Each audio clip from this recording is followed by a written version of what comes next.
જય માતાજી। હું છું રાજકોટથી મુન્નાભાઈ ગઢવી। એક સમાજ સેવક તરીકે કે સમાજના હિતેશુ તરીકે જાહેર જીવનમાં સામાજિક, આધ્યાત્મિક, રાજકીય અને બિઝનેસમેન ક્ષેત્ર ગ્રાઉન્ડમાં હોવાથી જે દુઃખ અને પીડા આપે એવી સોશિયલ મીડિયા ઉપર ચર્ચાઓ બ્રિજરાજભાઈ અને દેવાયતભાઈની હાલમાં થઈ છે। જે સોનબાઈમાં એટલે આપણી આસ્થાનું કેન્દ્ર જેની માટે છે એની માટે સુપ્રીમ કોર્ટ થઈ ગઈ। ત્યાં સમાધાન થયા પછીના જે મનમાં મગજમાં આવે એવા વિચારો રજૂ કર્યા પછી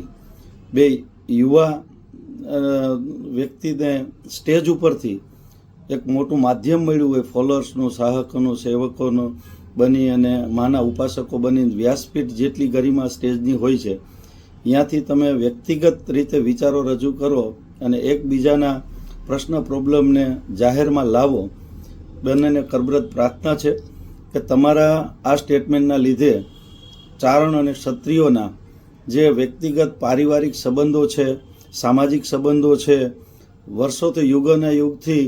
જે નાતાઓ છે એમાં ક્યાંક ને ક્યાંક તમારા ચાહકો ચોરે બેસીને ચોવટું કરતા હોય એમાં એ પીડાઓ તમને નથી ખબર હોતી, પણ જેમ રાજકીય ગામમાં પ્રશ્નનો હળો ગરી જાય છે, ઘર પરિવાર કુટુંબ ગામમાં, તેવો જ ચાહકોમાં આ હળો બેહવા માંડ્યો છે। મને રાજસ્થાન, MP, મહારાષ્ટ્ર અને ગુજરાતમાંથી એક જાગૃત નાગરિક તરીકે હું જાહેર જીવનમાં રહેતો હોય તો ક્યાંક ને ક્યાંક હિતેશુ તરીકે મને ફોન આવતા હોય છે। એ જ ફોનની ગંભીર જવાબદારીથી વિચારીને બંને પક્ષોને,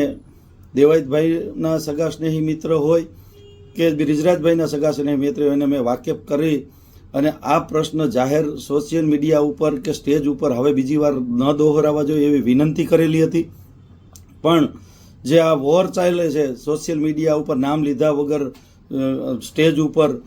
જે એકબીજાના વિચારો રજૂ કરે છે, એમાં સોનલમાની સાક્ષીએ કહું છું અને બે હાથ જોડીને કહું છું કે તમારી આ જે માનસિકતા એકબીજાની સમાજમાં, વ્યક્તિમાં, સંબંધમાં કેટલો જે આધ્યાત્મિક રીતે જોડાયેલા છે,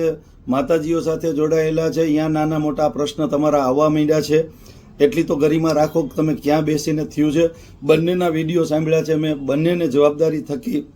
મારી એક નૈતિક સમાજના સેવક તરીકે કે સમાજના એક જાગૃત નાગરિક તરીકે મેં